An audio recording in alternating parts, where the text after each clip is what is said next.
이제 오늘 첫 번째 강의의 시간입니다. 하늘 부모님 아래 인류 한 가족, 신통일 한국의 비전을 위해서 또 신통일 한국론의 전파를 위해서 수고하고 계시는 우리 신성배 효정 세계평화재단 이사장님을 모시고 신통일 한국론 강의를 듣는 시간을 갖도록 하겠습니다. 여러분 큰 박수로 맞이해 주시기 바랍니다.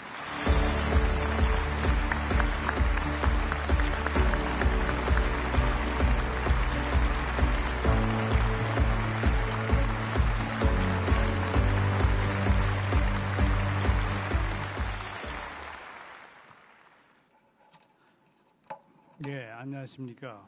지금 방금 소개받은 진성배입니다.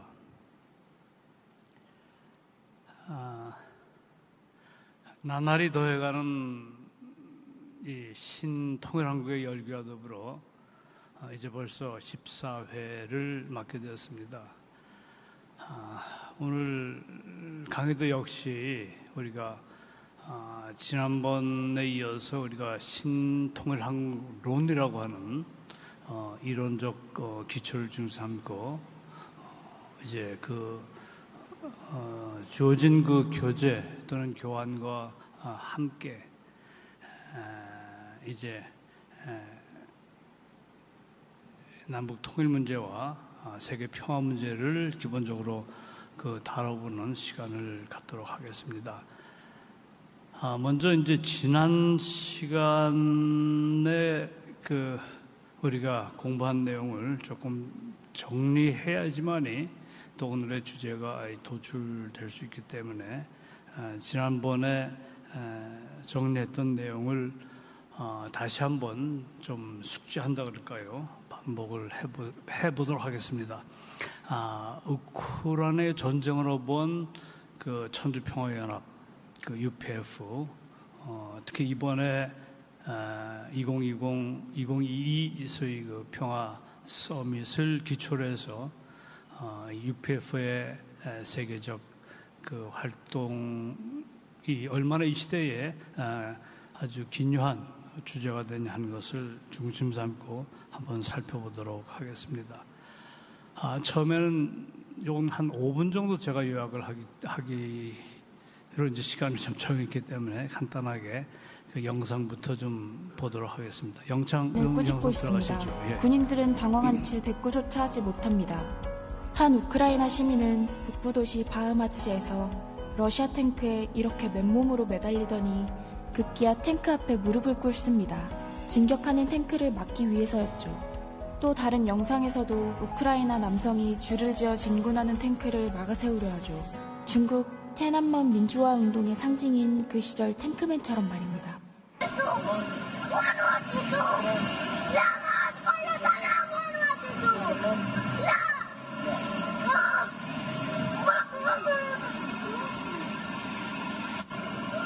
든 어린아이, 터덜터덜 걷다 서러움이 터집니다. 함께 온 어른은 보이질 않습니다. 손등에 전화번호를 적은 11살의 이 소년, 홀로 먼 피난길을 마쳤습니다.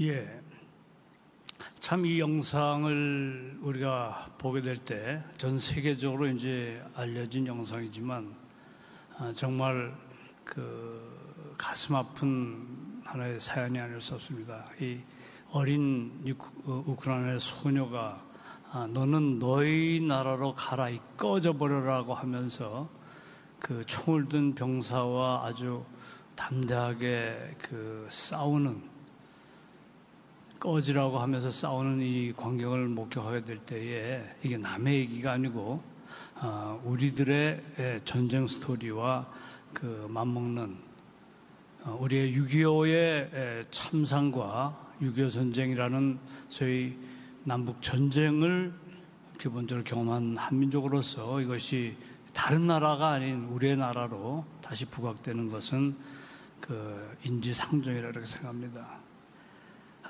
지난번에 우크라이나의 의용군으로 자원했던 이근대위라고 있습니다. 아마 해군 특수 전전단 DDT 대위 출신이고 그런데 그 자기 동료들과 우크라이나에 참전한 이유는 6.25 전쟁에 우리가 그 16개국의 그 참전에 대한 그 혜택을 받았기 때문에 거기에 대한 보답으로 우리도 우리의 젊음과 우리의 목숨을 바칠 수도 있다라고 하는 하나의 그 정의로운 마음을 가지고 우크라이나에 참전했다는 기사가 기사화됐습니다. 우리나라의 행정당국에서는 여권법 위반 관련 형사 고발을 추진할 예정이라고 하고 여권 반납 명령을 이미 내렸다고 하고 그 이유는 국민의 생명과 안전을 보호한다고 하는 또 국민에 대한 경각심을 일깨운다고 하는 아주 얄팍한 아주 뭐랄까 여기에 이제 숨겨져 있는 하나의 그 정치적 의도를 드러내 보이고 있습니다. 우크라이나에 참전한 사람이 이 대한민국 청년 3명뿐만이 아니라 약 2만 명, 3만 명 이상 그 의용군들이 참전했다고 하는 것들을 우리가 세계적인 기록으로 보면서 소위 형법 111조를 이제 강조하면서 만일 폭발물로 상해를 하게 되면은 살인죄까지 적용하겠다고 하는 으름장을 놓았다고 합니다.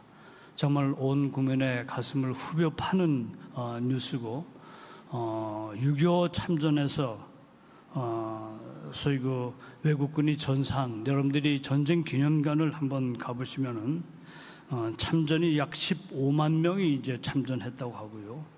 미군의 전사자가 36,591명이랍니다.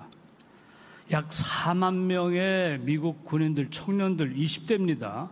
20대 청년들이 대한민국에 와서 자유를 수호하겠다고 목숨을 바치고 사는 이 대한민국이라고 하는 하나의 그 비참한 그 한국 전쟁을 우리가 되새겨보게 될 때에 저 장면, 전쟁 기념관을 여러분들이 가보게 되면 거기에 전사자 명단이 전부 기록되어 있습니다.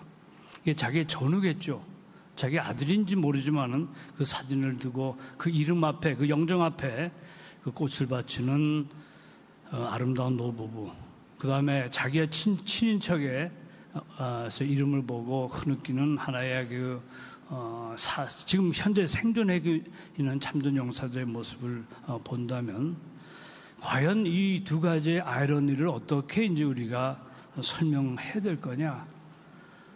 의용군 3명이라고 하는 것은 정말 대한민국이 어떻게 구원된 나라고 세계에 어떤 도움을 받고 대한민국이라고 하는 자유민주주의라는 하나의 국가 속에 우리가 행복과 평화를 누리고 있는 우리의 현실에서 하나의 젊은 의용군으로서 정의롭게 소위 우크라이나에 참전하고 있는 이 청년을 기본적으로 지원해주고 그다음에 성원해주지 못할 망정 헌법 111조를 내걸면서 그다음에 살인죄까지 적용하겠다고 하는 이러한 현 정부의 하나의 기본적인 행정 조치는 정말 서민들의 마음, 소위 6.25 전쟁을 기본적으로 경험했던 오늘 모든 사람들의 마음의 울분을 자냅니다. 모른 척하면 안 됩니까? 그다음에 이것을 지원은 해주지 못할 망정 살인죄까지 적용시키겠다는 이 으름장로는 행정당국의 입장은 어떤 면에서는 중국과 러시아에 대한 어떤 러브콜이라고 그럴까요? 아니면은 거기에 치우치는 하나의 어떤 정치적 행위에 다름 아니다. 이런 것을 더 엿보이게 합니다. 여러분 이 장면은 그 유명한 유엔 상임이사국 미, 영, 불러 중 5개국 중에서 이 5개국의 상임이사국의 결정만이 법적 제약권을 갖고 있습니다. 유엔 총회 결정은 의무조항이 아니에요. 여기에 상임이사국인 러시아가 거부권을 행사함으로써 우크라이나 러시아 침공에 대한 것을 막지 못했다. 그것을 기본적으로 국제적인 하나의 기구가 개입하고 그것을 침략을 막는 행위를 비토콘을 통해서 기본적으로 거부됐다고 하는 이러한 기막힌 현실을 보게 되면은 이것은 악법이죠. 그러니까 자국의 강대국의 이해관계를 중심으로 삼고 비토콘을 행사함으로써 유엔이라고 하는 아주 숭고한 평화운동의 제약을 받는 이러한 어떤 유엔이라고 하는 것은 껍데기뿐인 또는 실질적인 법적 효력과 실질적인 실천 행위를 수반하지 않는 평화운동을 수반하지 않는 그러한 껍데기뿐인 유엔으로 전락했다는 것을 우리가 알 수가 있습니다. 지난번 제가 자세히 설명했습니다만은 시간 관계상 이야기를 다 얘기하지 못하지만 그러니까 UPF 천주평화연합이라고 하는 것은 이러한 하나의 유엔, 무기력한 유엔에 대해서 소위 평화유엔 또는 아벨유엔이라고 하는 정치적, 정치 군사적 행위뿐만 아니라 종교인들과 모든 하나의 양심적인 인사들이 하나의 아벨유엔 또는 평화유엔을 구축해서 새로운 유엔이라고 하는 대안적 유엔이라고 하는 이 운동을 정식이고 이것이 전 세계적인 하나의 기구로서의 어떤 효력과 실질적인 효력과 실질적인 영향을 미치는 단체로 일단 육성됐고 이번에 2022 평화 서밋도 바로 이러한 UPF 천주평화연합의 어떤 이념을 기초로 해서 기본적으로 개진된 평화운동의 일단이었다 이렇게 볼 수 있습니다. 유엔이라고 하는 것은 칸트의 영구평화론에 기초하고 있습니다. 칸트의 영구평화론이라는 것은 칸트의 철학인 소위 실천이성 비판을 확대한 것이죠. 칸트의 그 실천이성 이 도덕 철학이라고 하는 것은 이성을 기초로 한 양심의 명령, 이 도덕적인 명령 또는 정언 명령, 그것은 아주 간단합니다. 너 개인의 행위의 경륜이 보편 타당한 법칙이 되도록 행동하라는 것이 바로 양심의 명령이에요. 도덕 명령입니다. 정언 명령이에요. 혼자 있을 때나 여러 사람이 있을 때나 똑같이 행동하라는 겁니다. 이것이 양심의 가책을 느끼지 않는 행동이라고 하는 것은 도덕률이고 정언법이죠. 칸트는 이것이 바로 이성에 기초해 있다고 봅니다. 이성적 자유에 기초했다고 봅니다. 이런 것을 기초로 해서 이 양심을 이 보편적인 어떤 도덕 법칙으로 적용시키게 될 때, 세계에 적용시키게 될 때에 영구 평화론이 구현되고 여기에서 양심의 도덕법을 기초로 한 세계 신문법, 그다음에 양심의 도덕적인 이성의 명령을 기초로 한 공화국 연합제를 기초로 해서 유엔 또는 국제연맹 또는 국제연합이라고 하는 하나의 세계적 기구의 탄생의 이론적 기초가 되었습니다. 그렇기 때문에 바로 유엔이 갖고 있는 유엔이라고 하는 것은 이성을 기초로 한 세계 시민법에 기초하고 있습니다. 칸트의 영구평화라는 세계 시민법에 기초하고 있어요. 그러나 그것은 잘못되었다는 거죠. 이 도덕법이라고 하는 것은 기본적으로 이성에 기초한 것이 아니라 심정에 기초한다고 하는 것, 양심을 부모 삼고 스승 삼고 주인 삼아야 된다고 하는 것, 이것이 바로 3대 주체사상이고요. 이 3대 주체사상이야말로 김일성 주체사상을 일단 극복할 수 있는 유일한 대안이라고 보는 이것이 바로 공의주의입니다. 이 공의주의라는 양심을 스승 삼고 부모 삼고 주인 삼는다는 양심의 주인은 누굽니까? 주체의 주체는 누굽니까? 그게 하나님이죠. 하나님, 하늘 부모님이죠. 하늘 부모님의 심정이죠. 그러니까 양심이라는 도덕 법칙은 하늘 부모님의 심정을 기본으로 한 심정의 명령이지 정언 명령이 아니라고 하는 것. 이것이 바로 오늘 하나님께가 갖고는 칸트에 대한 대안입니다. 칸트 윤리에 대한 심정의 윤리예요. 칸트의 윤리가 의무의 윤리라면은 우리의 도덕적 명령은 기쁨의 윤리예요. 부모의 심지의 명령을 따라서 순종하는 자녀가 실천하게 될 때 기쁨이 오잖아요. 누가 보나 보지 않거나 옳은 일, 정의로운 일을 할 때 우리 마음의 기쁨이 오는 것은 왜 그렇습니까? 이성 때문이 아니에요. 심정 때문에 그렇습니다. 부모의 말씀에 순종하면 기쁜 마음처럼 하늘 부모의 심정의 명령에 따른 도덕적 명령은 바로 기쁨의 윤리를 창출하게 되는 것이죠. 이런 칸트의 이성의 상대주의 때문에 결국 유엔이라고 하는 기구는 기본적으로 상대주의적인 유엔, 현실과 타협하는 유엔, 강대국의 이기주의에 놀아날 수밖에 없는 유엔이 될 수밖에 없었던 겁니다. 우리 문 총재님, 한 총재님은 거기에서 단호하게 유엔이 세계 평화에 기여하기 위해서는 새로운 종교나 또는 심정, 하늘 부모님의 심정을 중삼고 새로운 유엔을 창설해. 이것이 바로 UPF 아닙니까? 이것이 바로 천주연합 아닙니까? 천주연합 UPF는 바로 공용민주주의예요. 공용국가연합체입니다. 기본적으로 이것은 하늘 부모라고 하는 심정의 윤리, 심정의 도덕, 심정의 세계 시민법, 이것이 기초할 때만 기본적으로 영구 평화의 세계가 구현된다는 것이 소위 하나님주의 신통한국의 기본적인 이념입니다. 여러분, 우리 윤 본부장을 통해서 누누이 강조됐지만 아셈회에 참석했던 후센 캄보디아 총리, 현직 총리죠. 오직 유일하게 청와대 문제에 초청을 받아서 문재인 대통령과 회담을 했다고 합니다. 이 자리에서 훈센 총리는 나는 아셈회의 의장국으로서 아셈회의 또는 유엔 총회로 미국 방문 계획도 있지만 한학자 총재님이 주재하신 UPF 서밋 2022에 참석했다고 수료했다고 합니다. 야, 이거 얼마나 위대한 결정. 유엔 총회에 저희 캄보디아 총리로 참석할 계획도 있지만은 거기에 가지 않고 UPF 서밋에 참석했다고 하는 것. 그리고 소상하게 한 총재는 평화운동에 대해서 문재인 대통령과 회담했다고 하는 것. 자, 이것이 바로 유엔과 UPF가 갖고 있는 하나의 위상의 차이입니다.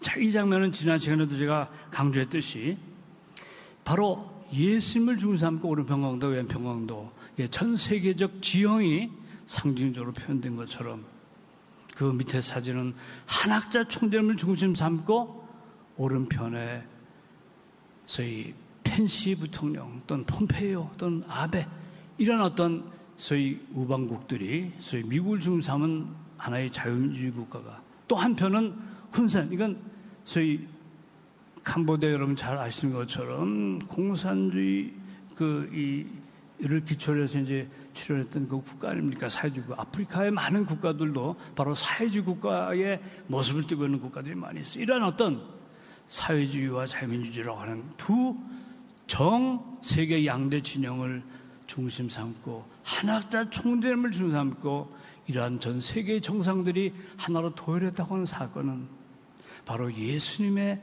십자가 선상의 상징적인 전 세계의 하나의 면모를 새로운 세계평운동의 중심으로서의 중심축으로서의 한학자 총재를 주장했고 또는 참 부모라고 하는 하나의 하늘 부모님을 대신한 그런 중심축을 삼고 전 세계 좌우로 개진된 일종의 하나님주의 혁명, 심정혁명과 양심혁명의 틀이었다 이렇게 봅니다. 자, 이것도 지난 시간에 제가 간단히 말씀드렸습니다. 사상이라고 하는 것은 그 사상의 가장 기본은 하나님이 누구냐 하는 것이죠. 하나님이 누굽니까? 김일성 주체 스승이 얘기하는 소위 그런 그 주체, 김일성 주체가 소위 현상적인 하나님입니까? 아니면 기독교에서 얘기하는 소위 천상세계 초월적인 절대 타자로서의 그런 순수 형상으로서의 정신 실제로서의 하나님입니까? 성서 창세기 1장 21절 보면 하나님의 모양대로 인간을 만들었다고 합니다. 인간 아담 해아는 바로 하나님의 모양, 하나님의 모습대로 만든 것이고 하나님의 현현은 바로 아담 해아라고 하는 부부를 통해서 현현됐습니다. 하나님은 기본적으로 아담과 해아를 창조하셨죠. 자, 아담 해아의 사명은 다 이루지 못해서 성서를 보게 되면 타락했다 그랬어요. 잘못됐다 그랬습니다. 부패했다고 했습니다. 여기에서 이제 새로운 후아담으로 오신 것이 바로 소위 예수님, 독생자라고 하는 독생자의 삶, 아담의 대신으로서 독생자 대신으로서 독생자 삶을 가고 오신 예수 그리스도 예수님이었죠. 자, 그 후에 예수님께서는 저희 가정을 이루지 못하고 하나님의 섭리의 뜻을 다 이루지 못하고 어린 양 잔치라고 하는 하나의 약속의 말씀을 통하고 2000년이라는 기독교 섭리를 통해서 다시 오마하셨죠. 자, 그러면 여기에서 우리가 역사적 사건으로서 이 참부모의 사건이라고 하는 것을 당면하게 됩니다. 문선명 총재님께서는 16세 때 묘도산에서 예수님과 직접적인 연결을 통해 영적인 소위 그 대화를 통해서 예수님께서 천족 사명을 인계받았다, 계승받았다는 말씀을 하십니다. 하도 억만창, 하도 인간으로서 수행할 수 없는 그러한 예수님의 사명 인계 식전에서 문총재님께서는 3번씩이나 거부했다고 합니다. 도저히 나로서는 할 수 없는 일을 당부하시는 예수님 앞에 눈물로 거부하다가 마지막 단계에서 그것을 수용하고 그 길을 가겠다고 작정하셨다는 것이 16세. 이러한 과정을 통해서 소위 참 부모의 소원식 어린 양 잔치를 완성하셨습니다. 자, 그러면 그런 면에서 그 문선명 총재님께서는 예수님의 독생자 사명을 계승한 계승적 독생자의 입장이라는 것을 우리가 명확하게 이해할 수 있습니다. 그러면 독생자는 누굽니까? 하나님은 아담만 창조했습니까? 헤어도 창조했죠. 하나님은 독생자 예수님만 보내줍니까? 아니죠. 독생자를 반드시 보내주실 수밖에 없죠. 이건 논리적인 필연성입니다. 1 더하기 1은 뭐예요? 1 더하기 1보다 더 쉬운 것, 1 더하기 1이 2라고 하는 것보다 더 쉬운 것은 A는 A라는 거예요. 그렇잖아요. 이 동일률입니다. 이 소위 독생녀가 누구일 거냐 하는 것은 바로 참부모의 위상을 갖고 오신 소위 한학자 총재님이 독생녀의 자리에 있다고 하는 것은 이건 불을 보듯 뻔한 일이고 소위 A는 A라고 하는 하나의 논리적 사실이 확실한 것처럼 확실한 것이죠. 한학자 총재님이 독생녀라고 하는 것은 이건 어떤 믿음의 문제가 아닙니다. 신앙의 차원이 아니에요. 이것은 논리의 문제입니다. A는 A가 분명하고 A는 A가 아닌 것이 아니듯이 바로 한학자 총재님은 독생녀심이라고 하는 것은 이것은 논리적으로 명료한 것이고 신앙과 어떤 다른 차원의 어떤 종교적 그런 차원의 어떤 문제가 아니라고 하는 것을 우리가 염두에 두고 보게 될 때에 바로 이 자리 독생녀이신 한학자 총재님 참부모의 위격이라고 하는 것 바로 아담 해와가 이루지 못한 그러한 하나의 역사적 소원을 한 중심 가운데 이루시고 하늘 부모님 현현체라고 하는 이러한 한학자 총재님 한 분, 이것은 참부를 대신하는 거죠. 이 두 분, 참부 두 분이 한 분이고 또 한 분이 두 분이에요.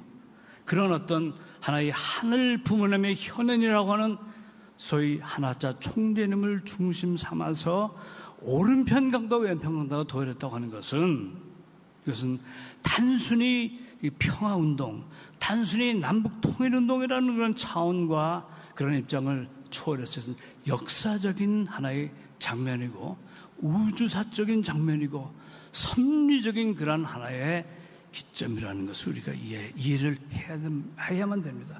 이 사건은 단순한 국가적 사건이 아니고 단순한 세계사적인 사건이 아니라 이 사건은 바로 역사적 사건이고 우주사적인 천사적인 사건이라고 하는 것을 우리는 부인할 수가 없습니다. 부인할 수 있어요? 부인할 수 있어요? 도대체 한학자 총재가 뭔데? 도대체 대한민국이 뭔데? 이란 세계적 대통령 트럼프, 아베, 이러한 어떤 세계 아프리카의 정상들, 소위 훈센 수상은 강로를 7명을 데려왔다는 거예요. 그 내각이 다 왔어요. 보좌진 60명이 왔습니다. 정부 차원이 전부 대한민국에 와서 한 총재님이 베푸신 UPF 총회 참석하기 위해서 나는 아셈 총회도 유엔 총회도 마다하고 여기 왔다. 달려왔다. 훈센 총리를 설득한 사람이 누굽니까? 물론 여기 윤영호 본부장님도 수고했고 또 여러 세계 지도에 수고했지만은 그거는 오직 훈센 총리의 마음과 양심을 변화시킨 하나님의 기적이었어요. 하나님의 현현이었습니다. 하늘 부모님의 현현, 하늘 부모님의 설득, 하늘 부모님을 통한 양심의 혁명 아니고서는 심정의 혁명 아니고서는 훈센이라는 총리가 어떻게 한국에 옵니까? 펜시 부통령이 어떻게 한국에 옵니까? 제가 제주도에 출장을 가려고 했더니만 우리 집사람이 가지 말래요. 왜 가지 말래? 이 코로나가 지금 10만 명이 창궐하는데 왜 제주도에 가가지고 코로나 걸리고 하느냐고 아주 그 반대를 해요. 그 반대를 무릅쓰고 당당하게 저는 제주도 갔습니다. 그리고 코로나 걸리지 않았어요.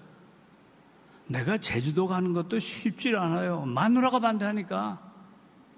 그런데 펜시 자기 목숨이 두렵지 않아요? 10만 명의 창궐하는 여기 코로나 사태 여기 한국 땅에 온다는 거 쉬운 거 아닙니다. 폼페이오 장관 다리가 망가졌어요. 휠체어 휠체어 같은 걸 타고 다니면서 이 자리에 참석했습니다. 그 간단한 사건. 이건 단순히 하나의 국가적 사건으로서 기억될 것이 아니라 이건 우사적인, 천사적인 역사적 사건이에요. 바로 이러한 것들이 바로 하나님의 여호와 하나님의 현안이고 하나님의 혁명이 아니냐 이런 생각을 해보게 됩니다. 또 하나는 신통이라는 거 대선의 의미입니다. 시간이 많지 않기 때문에 이번 대선이라는 것은 이번 대선이라는 것은 남남 갈등이 이제 아주 극대화돼서 표현된 것이죠. 0.7%의 차이. 저는 0.8%의 차이가 나서 아주 불안한 마음으로 이제 들어찼는데 이게 이 역전될 거라고 생각했는데 나중에 깨보니까 0.7% 차이로 윤석열 후보가 당선됐어요. 국민의힘 후보가 당선됐습니다. 자, 이것은 단순히 이제 윤석열 후보가 소위 국민의힘 후보로서 당선됐다고 이런 단순한 어떤 정파적 차원에서만 볼 수 있는 사건은 아니다 이렇게 생각합니다. 지금 현재 그 해방 이후의 남남 갈등을 보게 되면은 소위 여기에 박헌영, 이현영, 조봉암. 박헌영은 무상몰수, 무상분배예요. 친일파 청산. 이현영은 혁명보다 민족 해방.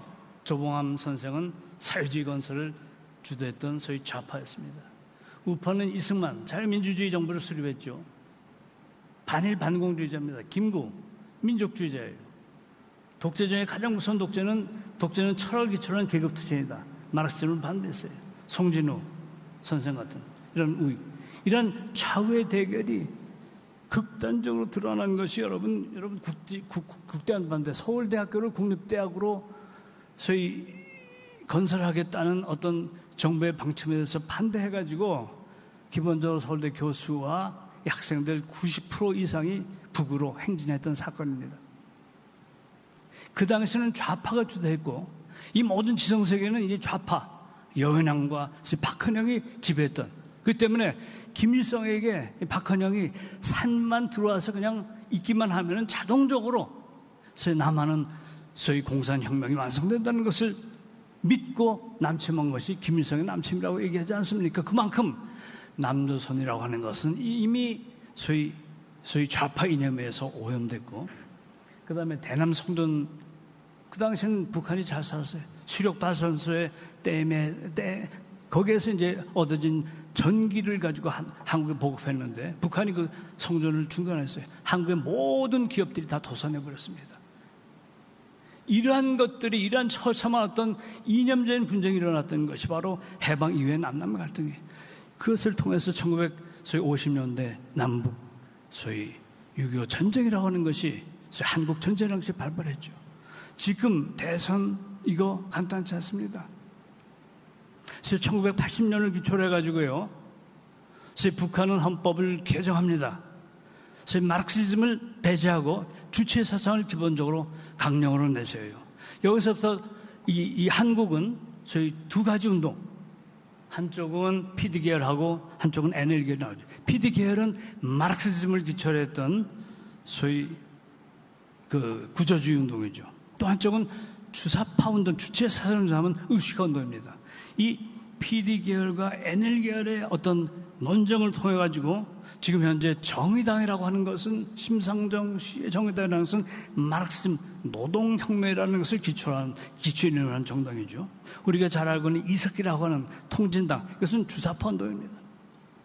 이번에 소위 박근혜 대통령의 석방은 이석기 통진당 소위 이 친구를 이제 석방하기 위해서 껴서 맞춘 석방이 박근혜 대통령의 석방이라는 얘기가 심심치하게 나돌고 있잖아요. 현 정부라고 하는 것은 기본적으로 친좌적인, 친중국적인, 친러시아적인 그런 입장이 있다 보니까 아까 의용군 대위의 어떤 참전조차도 아주 살벌한 헌법으로 다스리겠다고 하는 으름장을 놓는 이러한 현 정부의 모습을 보게 될 때에 여기서 보수 우파들은 보수 자유주의, 우파 민족주의, 기독교 건국주의, 국민의힘, 국민의당 이런 것들은 바로 우파 정당이라고 볼 수 있죠. 여기에 본격적인 대중 이념이 내재하고 있다. 그러니까 지금 현재의 대선의 전국의 남남 갈등은 소위 해방 이후의 남남 갈등에 진배 없다는 겁니다. 해방 이후의 남남 갈등은 좌파 이념이 70%고 우파 이념이 30%예요. 여기서 대한민국을 건설했다고 하는 것은 미국의 힘이라고 하는 것과 이승만의 건국 이념이라는 것이 기본적으로 매칭돼 가지고 기적적으로 대한민국이라는 나라가 기본은 존립했거든요. 그렇지 않습니까? 역사적 사실이에요. 역사적 사실이에요. 자, 지금 이 5.16 이념 정권이라고 하는 건 뭡니까? 이건 큰 정부론이에요. 사회주의까지는 아니지만 큰 정부론이에요. 이런 것을 중삼고 소위 180여 개 입법 독재라고 그럴까요? 아주 일방적으로 이제 내로남불식으로 일단 이것을 법화시켰습니다. 부동산 정책이라고 하는 것도 그렇습니다. 토지 공개는 개념도 다 마찬가지예요. 청와대, 사법부, 우리 법연구의 사법부도 장악했죠. 언론노조, 민노총, 전공로, 전교조, 큰 정부론, 참여연대, 경실련, 민병 등 시민단체, 서울에만 시민단체가 2295개가 있고요. 전국엔 13,933개가 있어요. 어마어마한 큰 정부입니다. 어마어마한 난공불락의 토성이에요. 여기에서 윤석열을 기초로 한 하나의 자유민주주의와 시장경제라고 하는 것. 그래서 나는 숨지 않고 정직하게 나가겠다는 윤석열의 하나의 정책 포부라고 하는 것. 이건 어떤 면에서는 게임이 안 되는 어떤 정책 지형 속에서 기본적으로 극적으로 지금 0.7%라고 하는 것, 0.8%라고 하는 것은 어떤 면에서는 극적으로 기적적으로 자유우파의 승리다. 이것은 어떤 면에서는 이념적인 지형을 통하지 않고서는 결단코 우리들이 현 시국의 대선을 규정할 수 없어요. 단순한 하나의 부동산 정책, 단순한 광주 사태에 대한 해석, 이게 아닙니다. 호남에서 13%라고 하는 두 자릿수는 이건 우익에 대한 향수예요. 어떤 지역주의보다는 대한민국의 정체성에 대해서 걱정하고 아주 근본적인 우익주의자가 호남에서 많이 나왔습니다. 송준호 선생라든지 저 김성수 고대 설립자들, 이철승 씨 이런 사람들이 이 우익들이 바로 소위 호남에서 많이 나와서 이런 어떤 양심적인 우익들은 대한민국의 정체성에 문제가 되고 이것이 바로 지역적이 아니라 하나의 대한민국이라고 하는 어떤 큰 틀에서 이념의 논쟁, 이념의 분쟁 속에서 대한민국의 살 길을 선택한 것이라고, 위대한 선택을 한 것이라고 그렇게 봐야 되는 거 아닙니까? 자, 여기에 공용주의는 뭡니까? 하나님 중 삼아서 나와 이웃, 형제정당입니다. 양심 해방과 선거의 당파성을 해결하고 선거의 극단적인 투쟁보다 통합을 지향하고 그다음에 대표자의 실패 문제를 해결하는 51대 49의 선거 독식 문제에 대해서 형제끼리 소위 권력을 소위 향유하는, 나눠가는 이런 형제정당, 보수정당과 진보정당, 개인과 전체의 하나의 이데올로기 문제를 형제싸움이라고 하는 것을 부모에 의해서만, 하나님에 의해서만 기본적으로 정의와 평등과 평화가 구현될 수 있다는 것이 바로 공용주의예요. 공용주의.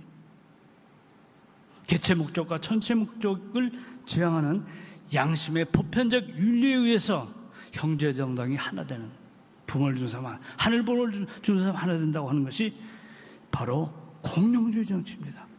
윤석열 후보가 당선자죠. 지금 당선자가 최초로 내세운 것이 국민의힘과 국민의당 통합 문제를 얘기했습니다. 그다음에 통합신당을 통해서 이제 더불어민주당과 민주당 쪽에서도 이념장적이지 않고 양심적인 정치인들을 끌어내가지고 통합을 이루겠다는 게, 이 통합이라고 하는 그런 개념은 기본적으로 공룡주의 형제민주주의의 하나의 공룡주의에 가까이 오는 신통일학의 길로 대한민국이 들어섰다, 이렇게 볼 수 있습니다. 그러나 지금 남아있는 것은 본격적인 대중 이념 투쟁이 남아있어요. 이거 우리가 부정할 수 없습니다. 저는 이번 서밋에서 이 축승일 날 참 한학적 초nem에게 이 이념서적인 신통일학론을 영어본으로 제가 봉정을 했습니다. 증정을 했어요. 신통일학의 어젠다는 여러 세계 가족주의라든지 또는 2030 청년 세대 문제라든지 또는 DMZ 평화원 구성이라든지 해양평화지구촌 프로젝트라든지 한일해저선, 이런 여러 가지 아젠다를 중삼고 UPF 활동을 합니다. 그러나 이러한 모든 활동들의 총괄적인 것은 바로 본격적인 대중이념 투쟁이에요. 신통일학을 중삼고 평화사상과 효종사상과 이러한 평화 국민운동을 통해서 대한민국 전체를 기본적으로 하나님주의 이념으로 회복시키는 것. 호남도 마찬가지고 영남도 마찬가지고 서울도 마찬가지고 경기도도 마찬가지예요. 지금 이러한 소위 남남 갈등이라고 하는 좌우에 대한 이념 대결은 마지막 전초전에서 마지막 3차 대전과 같은 하나의 이념 전쟁의 현장이 바로 대한민국 같은 나라가 어디 있습니까? 세계 천지에. 소비에트 연방 체제 붕괴됐어요. 이념 논쟁 끝났습니다. 이미 공산주의 사라졌다고 바라보는 이 세계에 러시아가 다시 소비에트 연방 체제의 부활을 꿈꾸면서 우크라이나를 침공한, 이게 현실 아닙니까? 에? 대한민국만이 바로 이러한 남북의 이념 갈등, 참과 거짓이라고 하는 것, 참말과 거짓말이라고 하는 마지막 대결선상에 있는 유일한 분단국이 대한민국이에요. 그 대한민국은 역사적 운명적인 하나의 전초기지라는 겁니다. 선과 악의 운명적인 전초기지가 바로 하나님과 사탄의 운명적인 전초기지가 대한민국, 이 이념전쟁이라는 3차 대전이라고 하는 이러한 하나의 이념 갈등을 극복하고 소위 본격적인 대중 이념 투쟁이 지금부터 진행된다고 하는 것. 여러분, 0.7%라고 하는 것은 이러한 586 좌파 이념을 통해서 구현됐던 이러한 큰 정부라고 하는 거대한 하나의 이념 구성체로서 난공불락의 하나의 성이에요. 5개 부를 장악했어요. 입법, 사법, 행정 다 장악하고 언론, 노조까지, 전교조까지, 교육까지 전부 이념. 이 이념의 기초는 마르크시즘하고 주체사상이에요. 이 마르크시즘과 주체사상 거짓 이념에 현혹돼가지고 대한민국이 돌아다니서는 안 된다는 거죠. 윤석열 후보가 당선돼야 될 필요는, 이건 뭐 당선됐기 때문에 제가 여기서 얘기하는 것은 선거법 위반이 아니에요. 그러나 우리가 갖고 있는 고유한 이념, 신통하게 갖고 있는 고유한 이념은 소위 자유민주주의를 아벨로 사회주의나 또는 586 좌파 이념을 가해, 이게 죽이자는 거 아닙니다. 죽이자는 거예요. 소위 공산주의를 죽이자, 이 두 가지를 바로 부모를 중심하면서 형제가 하나가 되고 좌우가 하나 되고 진보와 소위 보수가 하나 돼서 공산과 민주가 하나 돼서 이러한 중심축인 하늘 분을 중심하고 하나 되고 통일하고 평화의 세계를 지향하자고 하는 것이 바로 이 소위 신통일학 운동의 가장 기본적인 본질이라는 것을 말씀드리면서 오늘 말씀은 이걸로 이제 마치겠습니다. 감사합니다.